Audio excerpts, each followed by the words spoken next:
Hei, saya ingin menyambut Anda di renungan harian hari ini. Saya ingin bertanya, apakah Anda memiliki kebiasaan, khususnya yang buruk, yang ingin Anda taklukkan dan berjuang melawannya? Kembali Kristi kita akan membicarakan tentang itu. Jadi mari kita langsung ke renungan hari ini. Kita semua membentuk kebiasaan dalam hidup kita.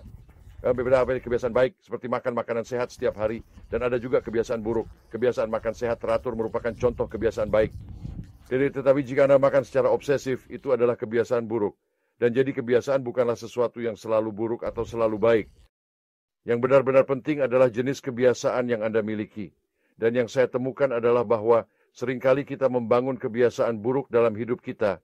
Dan kebiasaan buruk ini menjadi apa yang disebut Alkitab sebagai benteng.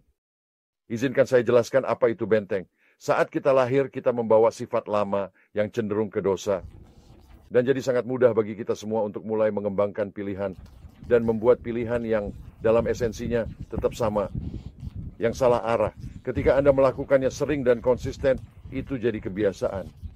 Nanda kebiasaan itu secara bertahap bisa berubah menjadi benteng dalam hidupmu yang tidak bisa kamu taklukkan.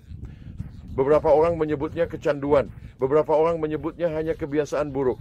Tetapi saya ingin Anda tahu, Yesus tidak ingin Anda dikendalikan oleh apapun selain rohnya. Sebenarnya salah satu yang luar biasa dari ayat Alkitab sebagai buah roh di Galatia pasal 5. Jika Anda membaca apa itu pekerjaan daging, tercantum di sana, dan buah dari roh juga. Saat hidupmu di bawah kendali Roh Kudus, Anda tak akan lakukan kebiasaan buruk itu, tapi harus memilih. Ya, sekarang izinkan saya berbagi dengan Anda sesuatu yang telah menjadi berkat dalam hidup saya selama, maksud saya, banyak tahun.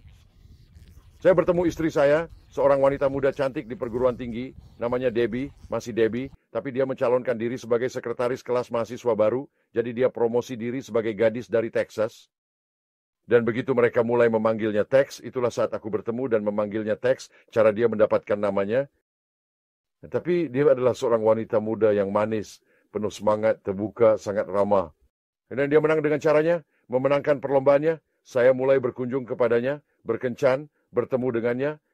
Ya, dan pada saat itu, dia adalah anggota gereja, tetapi dia tidak mengenal Yesus dan memiliki kebiasaan. Ya, dan kebiasaan itu adalah merokok. Dan maksud saya dia adalah perokok berat. Maksud saya dia merokok sangat-sangat berat. Saya berbicara dengan dia. Dia mengatakan, saya bingung, tidak tahu harus apa. Saya tidak memiliki kedamaian di hati saya. Dan saya tak bisa mengatasi kebiasaan merokok ini.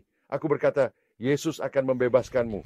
Malam itu dia naik ke asramanya, mengeluarkan rokoknya, meletakkannya di meja, dan berkata, Yesus, bebaskan aku. Yesus Kristus datang ke dalam hidupnya. Yesus Kristus membebaskannya. Dia benar-benar bebas dan berhenti merokok. Dan pada hari itu, dia memang benar-benar bebas. Namun, dia mengalami kesulitan yang cukup berarti selama beberapa hari karena kebiasaannya adalah setelah setiap kali makan, dia akan merokok. Di pagi hari saat bangun, dia merokok. Dia kesulitan merokok awalnya karena telah mengembangkan kebiasaan ini yang merupakan benteng. Dan dia mulai melakukan ini. Dia baru saja mulai membaca firman dan setiap hari dia berkomitmen untuk berdoa. Dan saat dia melakukannya, Tuhan membebaskannya. Sekarang dia sudah dibebaskan oleh Yesus, tetapi dia harus belajar untuk berjalan dalam kebebasan itu. Nah, sekarang inilah bedanya. Sebelum datang ke Kristus, kamu budak dosa. Ketika datang ke Kristus, kamu bukan budak, tapi itu tak berarti kamu tanpa benteng yang dibangun. Jadi bagaimana benteng-benteng itu dibangun? Mereka dibangun bata demi bata, hari demi hari. Anda mengembangkan kebiasaan itu. Jadi saat Kristus masuk hidupmu, kamu tak lagi tawanan atau budak dalam benteng. Tapi sekarang apa yang bisa kamu lakukan? Hari demi hari, momen demi momen, merobohkan batu bata itu langkah demi langkah. Dan apa yang harus dilakukan saat tergoda adalah berkatalah, Tuhan Yesus, aku percaya padamu, aku membutuhkanmu. Dan Tuhan akan memberi kemenangan saat itu. Saat dia membuat pilihan hari demi hari, apa yang dia temukan adalah tidak lama kemudian, dia tidak memiliki keinginan untuk merokok, sebuah keadaan yang bertahan seumur hidup. Bersyukur kepada Tuhan, karena ini menghindarkannya dari masalah kesehatan besar. Dan dia mendapat kebebasan atas itu, namun itu pilihan harian yang harus dipilih. Apa kebiasaan yang dipilih? Dia memilih doa, bergantung sepenuhnya pada Tuhan dan iman dalam keseharian secara aktif. Jadi ketika dia akan mulai untuk berjuang dengan itu, dia akan pada akhirnya membuat pilihan. Dia akan berdoa. Kapanpun godaan datang untuk mengeluarkan rokok, pergi mendapatkan atau membeli rokok, dia akan ke Tuhan dan berkata, Tuhan, aku membutuhkanmu. Tuhan aku tak bisa ini, Tuhan aku butuhmu. Yang telah terjadi mengembangkan kebiasaan doa yang hebat. Lihat, doa bukan tugas harian atau sekadar formalitas. Saat merasa perlu, seseorang berkata, Tuhan aku membutuhkanmu. Itu ungkapan kebutuhan, bukan kewajiban. Dan kebiasaan buruk seringkali adalah hal yang akan mendorong kita ke hadirat Tuhan. Karena kita tahu kita tidak bisa mengatasi mereka sendiri. Karena kita membutuhkannya. Jadi hari ini dan setiap hari, jika ada kebiasaan hidupmu yang perlu kamu atasi, mengapa tidak membuat pilihan hari ini?